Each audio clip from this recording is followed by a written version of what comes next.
Well, good evening, everybody, or good afternoon, depending upon where you are joining me tonight. I'm going to thank you for being here. This is the open forum for you to feel free to ask questions. Anything that comes to mind, I will do my best to help answer those for you. One of the things I want to do this evening is I'm going to share my screen here for an important item that you need to see. If I can get it to work here for me. Let's see, where'd it go? All right, there it is. All right. So before we get started, the one thing that you do need to know is that I am not an accountant, a financial advisor, or anything else like that. And so the information I'm providing tonight is just to try to help you. Our advice is always for you to seek out additional professional help. So if you've got tax issues, financial issues, and things like that, you definitely need to reach out for that. Seek out that professional advice so that you're getting the help that you need.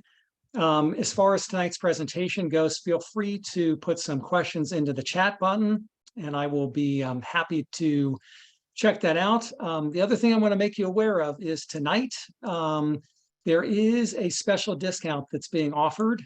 It goes until midnight this evening, 11:59 to be exact. That's Eastern Standard Time, by the way, or daylight time. But anyway, it's Gobble 25. That's right, folks, Gobble 25. But if you use that, it'll give you a discount. Now, why might you want to consider, doing something like this? Well, hey, DIYers, if you have the free version of the software, then this is a great way for you to get access to all of the scholarship information for all the colleges. And let's face it, that's kind of the phase of what we're starting to move into as we get to the new year and through the holidays here. If you're kind of a DIYer, then you might want to book a one-on-one or meeting, a 1-hour meeting with one of our CAP experts to help you. Could be on any number of things. I mean, you may be like some of the families I've been working with here last or today, even last week before Thanksgiving, that are still trying to work through their FAFSA CSS profiles. And then the other is that maybe you're in a situation where you are trying to work through this and you're just lost and you need somebody to hold your hand to get through it. Well, then that's another reason why you would want to do that Gobble 25. So that's the coupon code. It gives you a 25% discount off that runs out tonight. It's our, what is this, Cyber Monday benefit that we're giving you. So anyway, let me stop sharing my screen with you and let's see if we've got some questions. So a question came up, what is, or how much is the one-on-one? It's usually $149. Actually, the way that it works is that you do an upgrade on the software. So let me maybe clarify that. It's $149 for access to the software. If you then want the 1-hour meeting on its own, with that, it's $299. But remember, it's 25% off using the Gobble 25. So that'll give you the discount in that particular case. But while we're waiting for some other questions to pop onto the screen, one of the other things I thought I would do would be to actually take you into my program here and, try to show you a little bit about it. One of the things that's going to be happening here very, very quickly for many of you is that you're going to start wondering, okay, as these offers start flowing in, what are we going to do? And so one of the cool things about the MyCap software, the College Aid Pro software, is first of all, understanding the affordability side of college, specifically, getting a better sense of what that looks like when it comes down to the breakdown of the different schools and how much you're going to pay compared to what your pre-approval amount is. Remember, the pre-approval amount is the dollar amount, mom and dad, that you and or other maybe family members, grandparents have said that they can put together to help pay for college. And then what the college affordability side of this does is it breaks it down for you. So it shows, for example, with a school like Stanford, because of this particular sample family that I put in here, there is no additional need. Okay, everything's covered based on the circumstances. However, you go over here and you look at the same family looking at, UCLA, we're talking $216,000 worth of added loans that have to be taken out to make that a reality. So the question is, is that going to fit your budget? How is it all going to work out? And the way that you then break that down is that you take a look at, well, what's a traditional 10-year loan repayment program? Well, that's $2,401 a month. Okay, that's before utilities, car payments, entertainment, everything else that's got to be taken care of. And then we also have a total repayment plan if you're using the income-based repayment plan over 25 years, which drops it down to about $1,400. Again, just important that you realize that that's what we're looking at here is, helping you guys as you're talking through this with your families to understand the way that the cost, totally works. And then, you've got the ability to do a compare and appeal. Appeals are going to be something that will be a hot topic here very soon, and something that we're going to help you with because we actually have a great presentation that we're going to start doing here in about 2 weeks. We'll just keep on moving forward with that. But, that all comes down to you plugging in the numbers. In other words, you need to plug in the financial aid award offer that the student has received, and then put in the specific details. What are the need-based grants that were offered, any merit-based scholarships that were offered from a school? Did you get offered a subsidized or an unsubsidized student loan? And then finally, just working through the other details about how are you going to fill that gap that exists for that school. So again, we encourage you to upload all of your financial aid award offer letters to the system, because what better place to be able to compare and contrast them than to have them all side by side so that you've got the ability to work through that. And then, of course, also working through, okay, so how are we going to pay for this school? And again, that all comes back to the dashboard and understanding, okay, are we applying to the school or not? And, how do all the additional fantastic details that are in here break down? Like, with Tulane, for example, this particular student qualifies for the $15,000 merit scholarship, but in this case, the need-based grants are larger, which is why we're illustrating that. So again, utilize the software effectively, but if you get stuck, reach out to us. I mean, that's why we do what we do as far as trying to help you through this process. So I'm just going to take us back to the dashboard here. And actually, let me stop sharing my screen and let's go ahead and jump into some of these questions that have already been put in here. So for parent contribution estimates on the CSS, what is the best advice? I think we can afford a little more than projected EFC, but only for sure what we have in the 529. Well, I think you've really answered your own question. I believe that in that case, you should just put down 1/4 of the amount that's in the 529 plan, because they're going to see those numbers anyway. And that's a realistic amount that you should be able to do. So that would be my advice for you in that particular case. Don't put yourself into jeopardy by putting down too much, because quite frankly, colleges can't unsee what you've put down there. So just keep that in mind. If my child earns money and puts it in an IRA account, are the funds protected from being used as expected family contribution? The answer is yes, they are. Just remember, the way that assets in a child's name work is that any dollar amount that's in savings, checking, cash, any of those vehicles counts at 20% against your student from the federal standpoint and 25% from the institutional. And so the ability to make that money disappear is a big deal. However, you do need to know that while it won't show up on the FAFSA, the CSS profile does have a question that asks even for students if they have any money sitting in retirement accounts. And you do have to list that, which is pretty incredible, right? And that's for the parents and or the students. So just realize that they're asking that question. Now, what they do with that, we don't know, because this is the first time that we've seen them do it, that they're actually asking for that kind of information, but it does have to be disclosed on the CSS profile for colleges that require that document. I got an early action acceptance and financial aid package. Can I wait to appeal the package until spring when we get offers from other colleges? Regular decision. Yeah, I don't see why you shouldn't. Although if you've got some pretty compelling reasons to talk to that college right now, you could do that. But there's no doubt that once you get some other offers in, that could really help you out to be able to maybe leverage those against that particular school. So it's really your personal call as far as what you want to do there.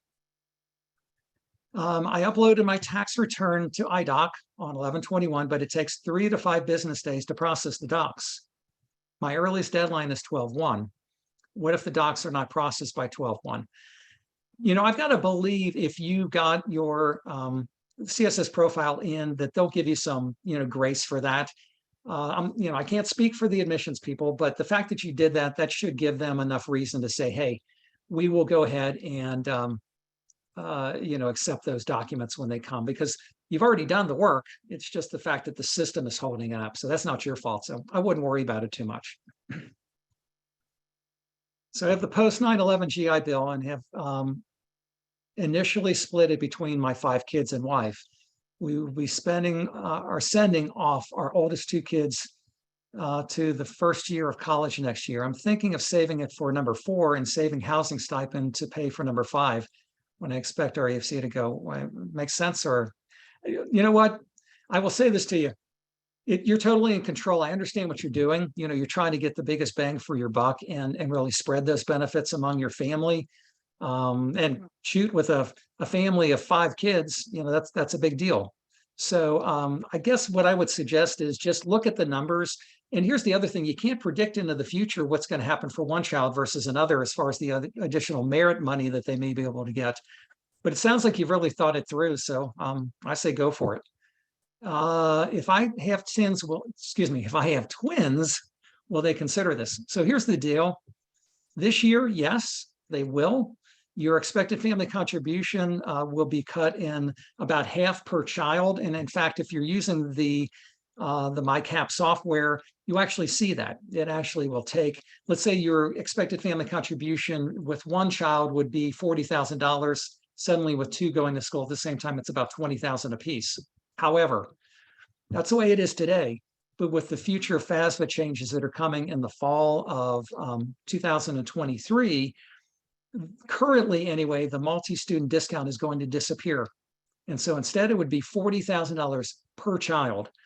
So you really need to have conversations with your colleges or your kids' colleges just to see how they're going to handle that, because that could be a really nasty surprise if you were counting on that amount, continuing into the future. Since we have 2 starting college next year, have you heard of sibling discounts? That's actually what I just talked about. So there you go. If your EFC is high, will schools use that as an excuse to offer less in merit scholarships? Not necessarily. You have to remember something. Merit scholarships are based on just what it says, the merit of your child. Is it based on their athletics, their talent, or their academics? What are the reasons that they're getting merit scholarships at the schools? I mean, that's what's going to drive merit scholarships. So it really shouldn't, unless that merit scholarship is also need-based. And that's a different story, because in that case, yes, your high EFC will knock you out of any chance to be able to, to get that money. So follow up to parent contribution. 1/4 of the 529 is a meager $2,000. Would schools potentially look down on this and offer less need-based aid? Not really sure that they would. I mean, if it's only $2,000, that's not that big a deal, Remember, they're going to look at your overall holistic situation there when they make their decision. So I wouldn't worry about it too much. College gave daughter an acceptance email. Now what? They did not tell us the next steps. Do we contact the admissions or the financial aid office? So you're going to need to wait because the financial aid office offers normally come in the spring because that's when they're going to take care of processing that stuff. So just keep it in mind. That's probably what you're looking at is a spring time frame. But you could call the financial aid office, or you could also maybe check the website and see when financial aid offers are supposed to be sent out. Do you have to fill out the CSS profile every year like the FAFSA once you start at college? That is totally up to the college. So you need to either check their website out and or reach out to the financial aid office and just ask them. There's a possibility that a college may only require the CSS profile the first year, but in other cases, they absolutely require both the FAFSA and the CSS profile every year. So, you're just going to have to do some additional homework on that. If you requested a Parent Plus loan of $20,000 and get approved, but then you figure you'll need 30,000. How do you apply or request more of that loan?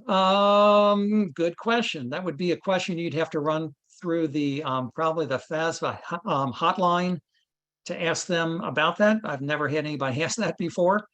You have to remember that you can always take out more and then, you know, take less, you know what I mean, with the colleges where you've got the ability to, maybe you could ask for 30, but then decide that you only need 10 and 10. That's one option, but that would be a question you would need to run past either the FAFSA hotline or reach out to the financial aid office at the college that your son or daughter's looking at. Even with the twins, my EFC was not cut in half even this year.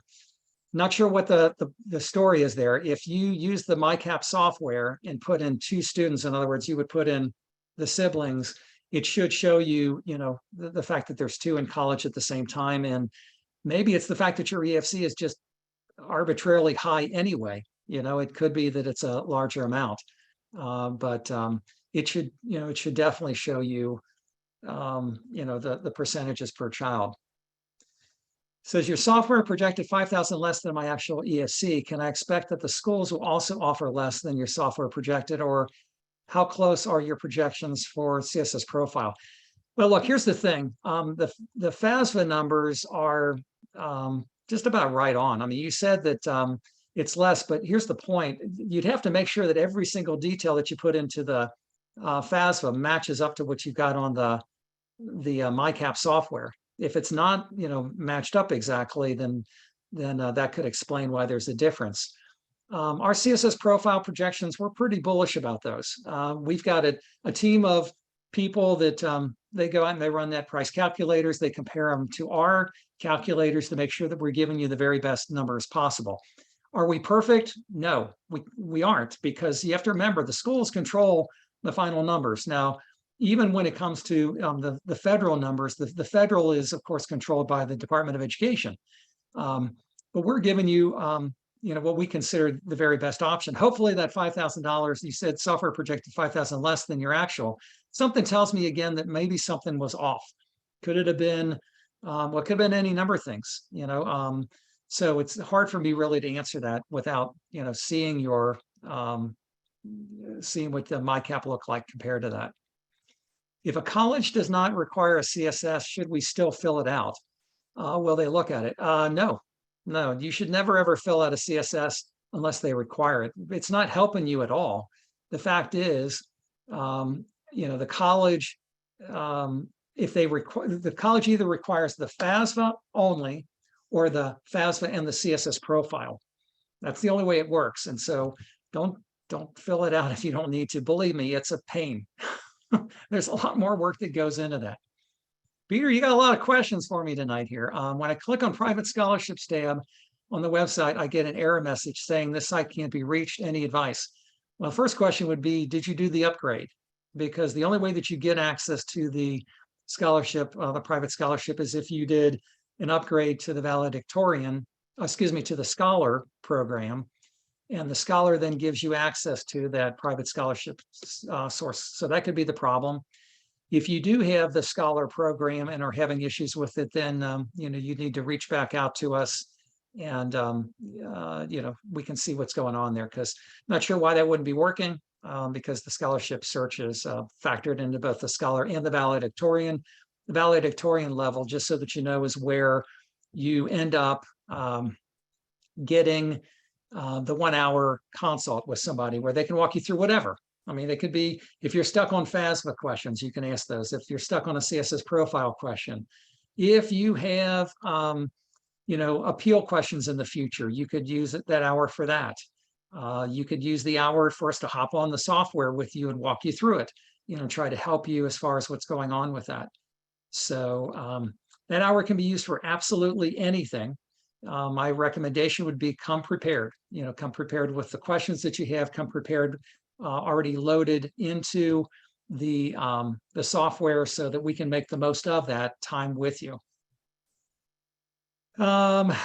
You have the valedictorian, we'll check on help desk or something. Thank you. Yeah, sorry. Not sure why that wouldn't be working. That just seems kind of strange to me. Unless they're doing some kind of an update. I mean, that's a possibility that there's an update that's going on. And by the way, to that extent, just know that our team is always trying to keep up with the latest, greatest changes with the colleges and or the scholarship details in particular, because colleges do make changes. They do make modifications to things. So, okay, I don't know if this is the same person. I have a scholar and it was not working while you talked. Logged out and came back in. It works now. Good. All right, good deal. Not sure what the snag was there, but glad it's working for you.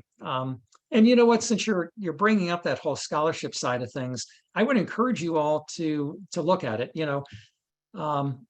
We've moved past, in many cases, the application process. We're moving past pretty soon here the financial aid process, unless you're still in California, of which you still have deadlines out there until March the 2nd, believe it or not, when it comes to at least the financial aid forms for like the University of California and the Cal State school systems. But the thing about it is, then you still have to figure out how you're going to pay for college, right? You're going to be amazed, for those of you that live on the West Coast or the East Coast, if you haven't already, with your expected family contributions, if you're using the CSS profile, because of the impact it has on the institutional methodology that colleges use. And that's where they take home equity into consideration. And so for many of you, you've got significant equity that's built up in your houses over the years. And so here you are, and you're going, yeah, but I can't get the money out to pay for college. And yet the colleges are expecting you to do exactly that. And so be prepared, because, if you've got $1 million worth of equity at 5%, I mean, that's $50,000 worth of expected family contribution per year that you have to come up with. And, the only way around that is if a school maybe uses the consensus methodology, or, which is different, where they don't often take the home equity into consideration, at least in the same level, or for that matter, again, the institutional, where what they're doing is it depends on the school's formula. It could be 1.2 times your adjusted gross income, for example, is the maximum that they take, but it's a per school basis.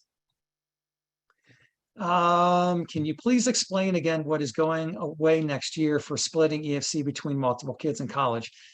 The bottom line is this: as it stands right now, the program states, or the financial aid legislation that was passed, by the way, all the way back in December of 2020, states that the multi-student discount is going to disappear. What that means is that right now, if you run your expected family contribution, and if you have multiple kids in college at the same time, and if your expected family contribution as a whole for the family is $40,000, if there's 2 in school, then it's about $20,000 per child. Well, in the future, that's not going to be the case. What's going to happen in the future is that it's going to literally be $40,000 per student. I want you to think about that for a minute. I mean, that's a mind-boggling dilemma for a lot of families. Lower income or middle class families, even quite frankly, higher income families, aren't going to be real thrilled with that whole thing. But the fact is, that's the way the legislation currently stands. And unless something changes, there's going to be a lot of families that could get a real nasty surprise when it comes to their financial aid offers that come in the spring of 2023 for the 2024-2025 school year. So that's why I'm suggesting to you, make sure that you're having conversations with your students' colleges now, meaning if your kids are already in college or going off to college, if you've got seniors, you need to talk to those financial aid offices to make sure that you're not going to get a surprise. In other words, ask them, how are you guys going to handle the multi-student discount in the future? And just see what they say. Quite frankly, they may not even realize that it's an issue, which is pretty scary, but it's because it's been kind of hidden in that process. Now, there's some positives coming out of it. There are going to be, for example, there's going to be a higher Pell Grant amount that's going to come into play. They're going to eliminate the negative impact of things like childcare and all these other things. But there's also some other negatives coming out, which is the impact on divorced families, on business owners. All business owners now are going to have to list a value that's going to go down. So just keep that in mind. For home market value, please advise and remind us how to go about this. You think Peggy might have stated this isn't exactly the Zillow market value, but a bit lower depending on zip code. Example, DC residents can discount the Zillow estimates by over, well, actually, the way that we at CAP look at this is we believe that you're looking at this as though you're doing a fire sale. So if you're doing a fire sale on your house, think about it. If you had to do a fire sale and you were going to take cash for your house, and I realize in some areas somebody would gobble up your house, okay, and pay you full price, maybe even over. But in a lot of parts of this country, a fire sale would mean that you would take probably a 15 or 20% hit on doing that. And so that's what we suggest, is that you use that type of thing. Now there's the federal index that you can use, which gives you the ability to run some numbers. That's the federal housing index. It goes only up to the value of a house of about $1 million. But you know what? Let me tell you what it is not. So many times families think, oh, I'm just going to use the tax statement that I get every single year that shows how much taxes I'm going to pay on my house. Well, that number, as you all know, is usually lower, sometimes significantly lower when what the market value is of your house. That's not going to work. You absolutely have to get a fair market value and then use the 15% or 20% discount. And remember this, folks, it's your call. It's your house. It's your number that you're putting down. If you feel like you can justify what the house is worth, then put it down. You know, you know what the houses in your neighborhood are going for. And, you know, that's something that comes into play. And also do know this, you mentioned zip code, and I will say this, there's no doubt that there are plenty of parts of the country right now where your zip codes do indeed lend themselves to folks in admission saying, oh, these families should be able to afford our school because of where you live. Whether that's true or not, doesn't matter, but they are sizing you up. Okay, these financial aid offices are absolutely sizing you up based on the zip code and or whatever information they can glean out of the web out there about you and your family. So I have high value assets, but very modest salary. I have a very high EFC. So is my only financial aid going to be loans and merit aid? Well, depends on the schools, of course, that your student is applying to. But you know, the problem, what it sounds like that's happening here is you're correct. You're not getting nailed with a high EFC because of your income, but those assets are counting against you. And those assets are counting from the federal system at 5.64% and from the institutional at 5%. And so, yes, it's very possible that you're only going to get offered loans, or your student might get offered merit aid scholarships from the colleges. You know, that's all going to come down to the individual school as far as how they handle that. Next year's FAFSA and EFC SAI, can you talk more about that? Yeah, so what this person is saying is that right now it's known as the expected family contribution. It's changing to be called the student aid index, which is kind of weird. I can tell you, I've been doing this for 16 years. That's always been your EFC. My understanding, student aid index is what it used to be called in the past. Either way, it's the same number. Okay, there is going to be no difference in the number. The only advantage we may get is we may get a little higher income protection allowance, which is good because right now a family of four, you can make about $28,000 to $29,000, and every dollar above that counts at 22 to 47% against financial aid, which is why income usually, the exception of that other case we were just talking about, but income is usually the biggest contributor to your expected family contribution. Sometimes it flips where your assets are significant, and that can do the same thing. So anyway, what's going to happen though in that particular case is if you own a business, that question about having 100 employees is going to disappear. And so you will indeed have to put down a number in the FAFSA as well as in the CSS profile for what your business is worth. Now, look, if it's a service industry, then your business is maybe worth the laptop computer that you own or some of the equipment that you've got. But if you've got a viable business, or if you own a building, or if you own, you know, a lot of merchandise and things like that, or have significant sales, it is going to have to be listed on the FAFSA in the future. And that's a bummer. That can be a real bummer because it's been a kind of a gray area for a lot of families where you could apply to a FAFSA only school and your business never came on on the radar screen, but that's no longer going to be the case. It's actually going to show up. And it's going to impact every single business owner. There's no way around it. If you own property and it's in an LLC and maybe it was protected in the past, no longer. You're going to have to put the equity of that business in there now as an investment. If you've got an S Corp, C Corp, sole proprietorship, doesn't matter. All of those are slated to be contributed or added to the FAFSA in the future. So that's a real bummer. But it's the future as far as what's out there. And you have to know something, just so that I'm clear here. This is the way things stand today. Could those things change by the time we get to October? Well, what do you think, folks? We're dealing with the federal government here. Okay. It's very, very possible that if they can start to work together, that maybe they'll compromise and actually do something that's in the best interest of everybody. But as it stands right now, those are the kinds of things that are absolutely going to happen. So be careful. I think that's all the questions that have come through so far.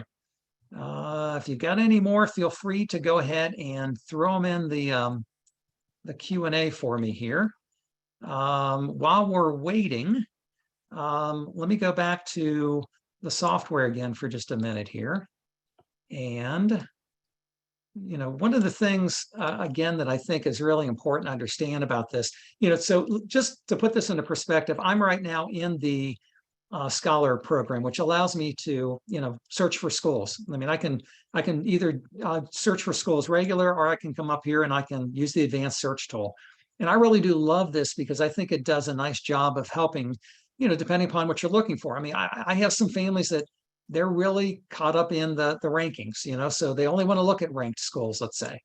And, maybe it's really critical for your family that you're also looking at the funding gap. Okay. So we put that in there. And if we, hit the search bar, then we let the program do its magic, and lo and behold, it comes up with this list of schools. Now, you could decide to kind of mix this up a little bit. You could go with like distance from home.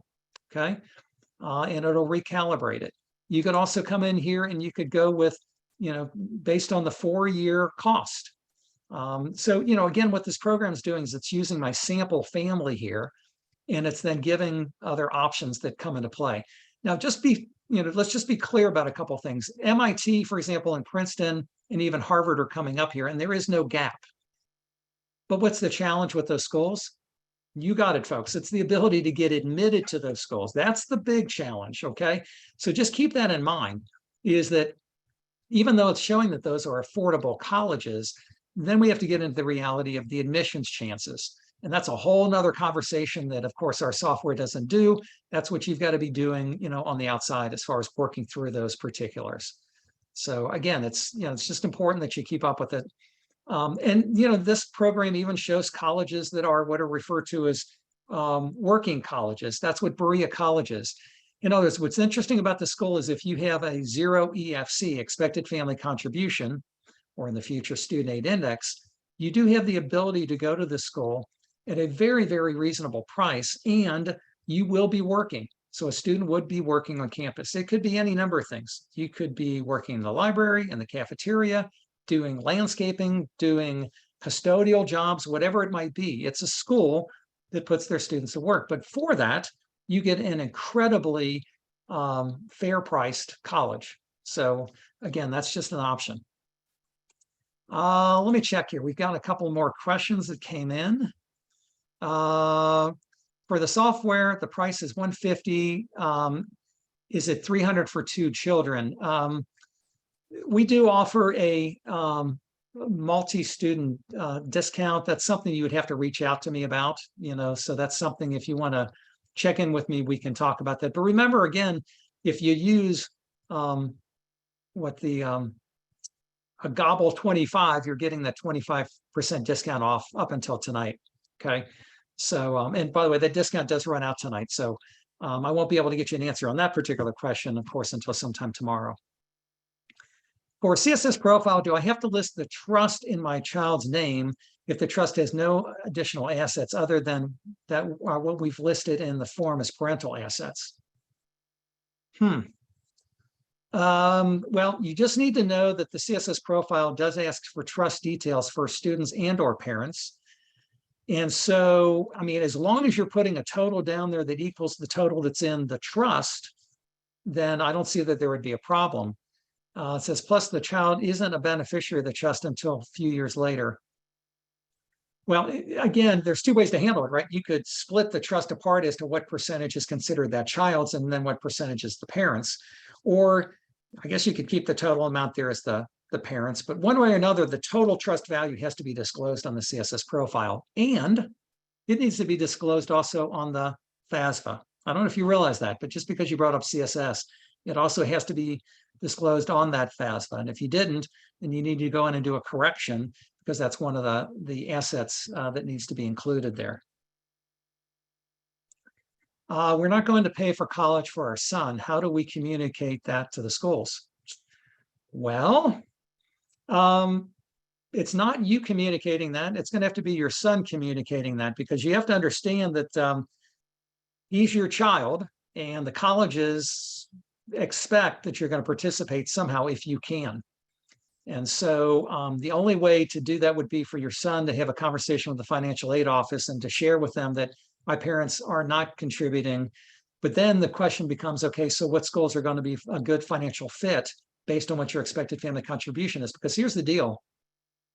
He's still your responsibility until he finishes his undergraduate degree and moves on to his master's. And the colleges look at it that way.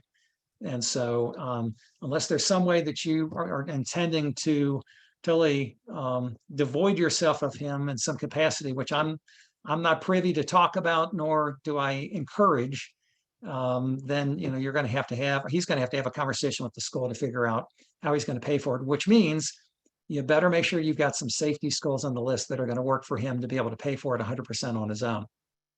And that might mean community college. Okay, that might be what he's got to do from the beginning. Apologize, perhaps my question is too basic. I heard your point earlier about home equity. Are you saying that essentially colleges look at the equity in your home, basically market value minus mortgage, and consider it all 100% available to pay for college? Now, I understand this can be confusing. What I'm saying to you is initially it is, yes, whatever the equity portion, in other words, the value of your house less what you owe on it is the equity. And the equity can be taken into consideration any number of ways. Some colleges absolutely will consider 100% of that available to pay for college, and they'll take 5% of that value, because remember, we're talking CSS profile here. In other cases, the college will come back and say, we're not going to take 100%, we're going to take 1.2% of your adjusted gross income of that. So let's say that 1.2% of your adjusted gross income is $120,000, and yet your home equity is $500,000. You can see they're going to take the lower amount. They're going to use the $120,000 as an asset that then counts against financial aid. So again, you just have to realize it's a per school type of situation. Student is in 11th grade, family is separated, but separation is not legal yet. Do you think it will create any problems for 2024 admission, just like you mentioned twins? Well, the fact that you're separated, unless you're going to get back together, then you're going to be dealing with the way that the financial aid process is going to handle both separated and divorced in the future. And by the way, I'm going to assume that you don't live in the same house, because if you do, you're considered still married, just so that you know. But the point is, at least from the view of the financial aid system, because that's the way they work it. But if you're separated, not living in the same house, then it's going to be based on the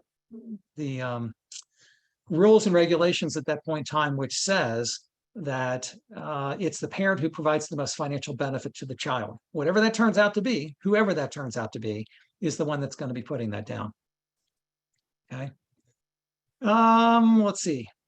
It's complicated. We will pay some, but he has a bad work ethic, so we want him to have skin in the game. Boy, I love that. I totally get it. I mean, look, that's why I will tell you the one way that families can put their son or daughter's skin in the game is by having them take out the federal student loans, the direct loans. It's $5,500 the freshman year, $6,500 the sophomore year, $7,500 the junior, and $7,500 the senior year. And at least that way they're participating in some fashion. And guess what? There's a consequence if they just go to college and go there for all the wrong reasons and end up paying the price. Hopefully that won't be the case, but I absolutely can understand that that's definitely one way to do that.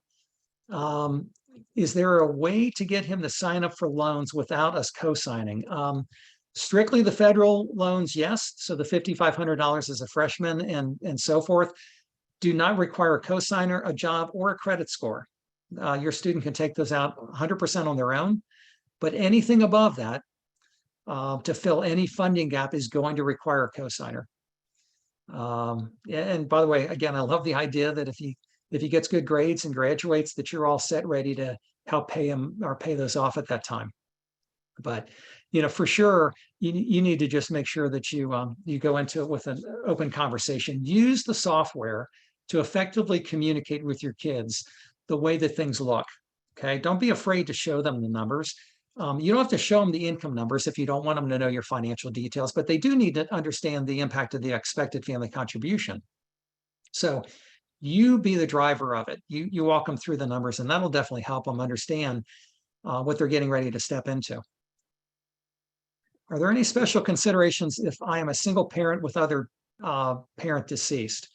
There is a question on the financial aid forms that asks if the other parent is deceased. And yes, I mean, there's a possibility that could come into play as far as helping out. But you're going to have to dive into it a little deeper. So on both the FAFSA and the CSS profile, that question is asked. When you say they take 5% of the value, do you mean per year? Example, if equity is 100,000, they'll consider 5,000 is your ability to pay for that year. Yes, it's every year.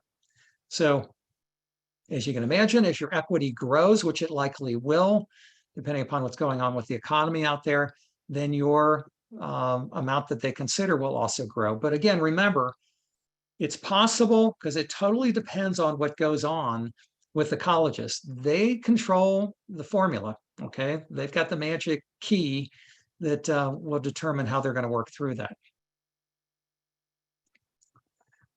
So if now divorced, the CSS still wants the tax return from 2021 when the parents are married. Correct. That is correct.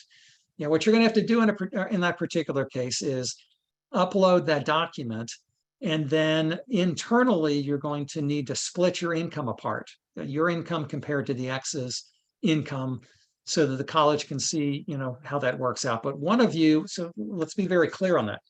One of you is the custodial parent. Right now, that's the parent with whom the student lives at least 51% and provides the most financial benefit to the child, okay? That's what you're supposed to be doing. A lot of times what families do is that they go with the parent whose income is lower, specifically because of the FAFSA. But the CSS profile doesn't care. The CSS profile is going to use both income and both asset values for both parents. And if the other parent is remarried, they're also going to use the step parent's income and assets in that particular case. So just keep that in mind. Again, it's one of those things, the CSS profile is much more intrusive. It asks a lot more details and questions about your personal situation. And the custodial parent, you're going to use your child's College Board login details, and the non-custodial parent is going to have to set up their own CSS profile. So they set it up as though they're a student, but there's some questions in there that they will not have to answer. Excuse me for a minute as I take a drink. All right.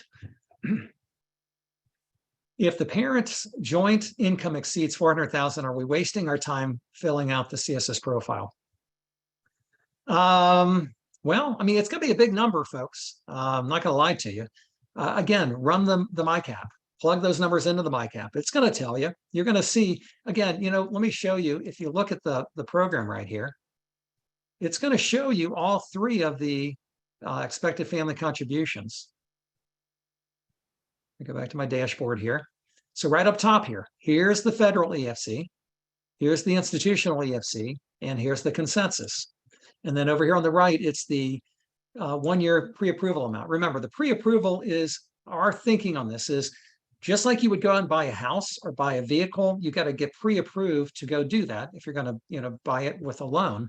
Well, it's the same way with college. Why not have an understanding of how much money has been set aside to help pay for college? And so in this case, we're saying there's $80,000 that's set aside. So that's $20,000 per year.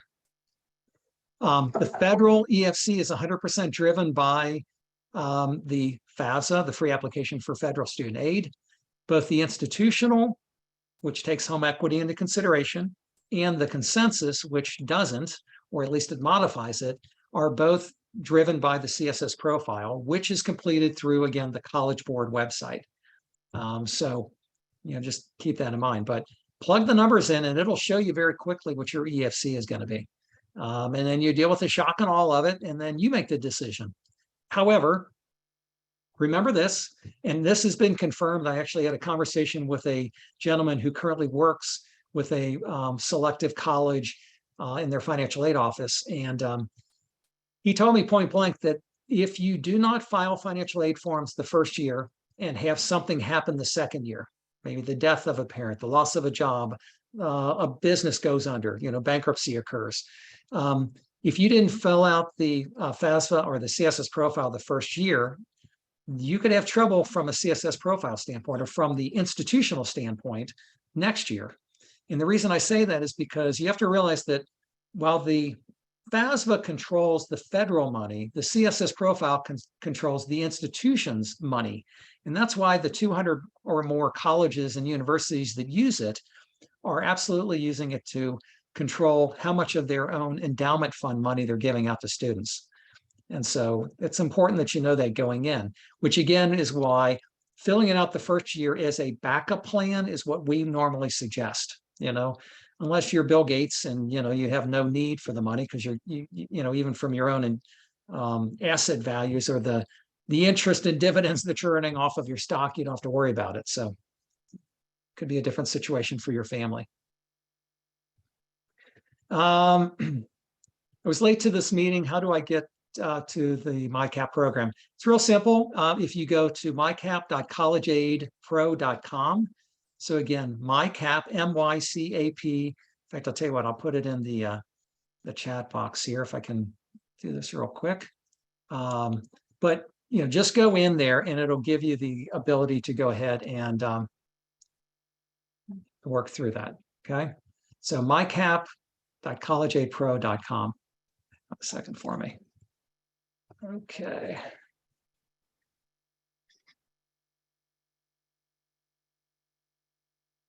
All right. Hopefully you guys can see that. mycap.collegeaid. Whoa, it helps if I spell it correctly. That should be aid, A-I-D-E. Let's try that one more time.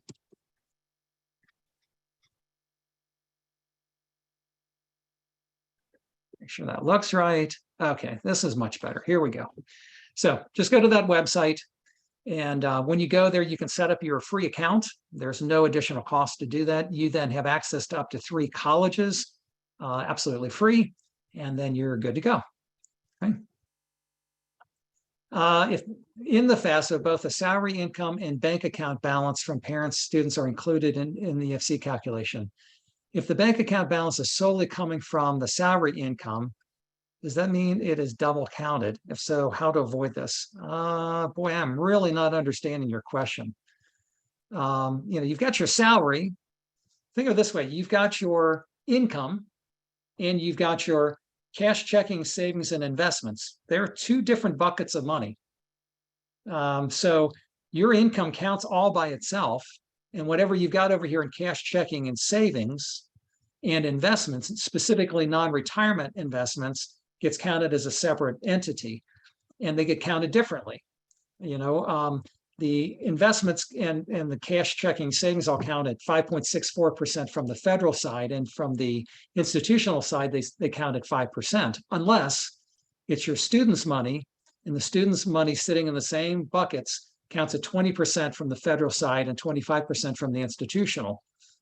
When it comes to income is 100% based on the formulas, meaning I mentioned it, I think earlier, that a family of 4 can have about maybe $29,000 worth of earnings, and every dollar above that counts at 22 to 47% against financial aid. So again, there's really no double counting going on here. It's two different buckets of money to keep in mind. FAFSA allows 10 colleges if a student is applying to more than 10 colleges. Is there a way to add more colleges, replace the ones the FAFSA if they've already been set? The answer is yes. What you have to do, though, is you need to go in and work through the details of the program. In other words, you've got to contact the individual 10 colleges. Let's say, let me put it this way. Let's say that you've got another 5 colleges that you need to add to the FAFSA. Then pick 5 colleges off the FAFSA that you submitted initially, call their financial aid offices, confirm that they've downloaded the FAFSA for your son or daughter, and then you should be, or then you're safe to go ahead and remove that college and replace it with a new college. And you're probably gonna have to give yourself about a month, or excuse me, a week or two to be able to do that, okay? Okay, sorry that the chat's disabled. I don't have the ability to turn that on. That's just part of what's going on tonight, I guess. So again, mycap.collegeaidpro.com is what we're looking for. Once I filled in my CAP account, can I go back in and change some of the figures? You better believe you can. You always have the ability to go back up into the profile, which is located up in the right-hand corner of your program. In fact, maybe you can see it on my screen here, right up here in the right-hand corner. If I click on the profile, it will turn around and open up again all of my personal information. And so I've got the ability to go into like my personal information here and change things up if I want to. But what you do is there's this little blue edit button that's over on the right-hand side. Make sure that you stay in this area when you're doing things. You know, like if I want to modify my ACT or the GPA, or I want to change the amount of money that's in the student's name, savings or investments, or the parent's income, parent 1, parent 2, or, you know, any of that kind of stuff. You can do that. Just make sure that you always hit the save button, and then, you know, you'll be able to go back and go to the left up here with this blue arrow key and work your way all the way back to where we were. So very, very easy to do that type of thing. Let's see here. Any other questions? Looks like we've got a few more. Did I hear correctly, understand correctly, that parents' retirement savings, IRA pension is completely off the table for any sense of family contribution? Yeah, so here's the way it works. The money sitting in your 401k plan, the old dollars is the way I refer to it, or in an IRA, Roth IRA, simple IRAs, SEPs, KEOGs, any retirement vehicle is protected from the FAFSA. It doesn't even come up. You don't even add it in. In the CSS profile, they are now requiring you to show it. So you actually have to put that in. It's a required field. We don't know how they count it. I mean, personally, I think that they're just trying to size up your family. They're looking at your financial situation, trying to decide, you know, if you've got $10 million sitting in your retirement account, quite frankly, I think that they might judge you on that. I really do. But I can't prove it because this is the first year that they've asked for that number. The other thing I will tell you, though, is that the one thing that's important is that the contribution amount that you put. So remember, for those that are completing their financial aid forms now, you're using your 2021 tax return and your 2021 W-2. And in box 12A through 12D is where you've got listed the amount that you contributed to your retirement account, okay? So if you put in $13,500 into your 401k plan in 2021, that gets added back into the equation. There's actually a spot where you have to put that dollar amount in, and unfortunately that bumps your income up. And when it bumps your income up, that in turn, you know, creates a problem with a higher expected family contribution. That also applies to the CSS profile, where you've got to list how much you contributed to your retirement accounts as well. So.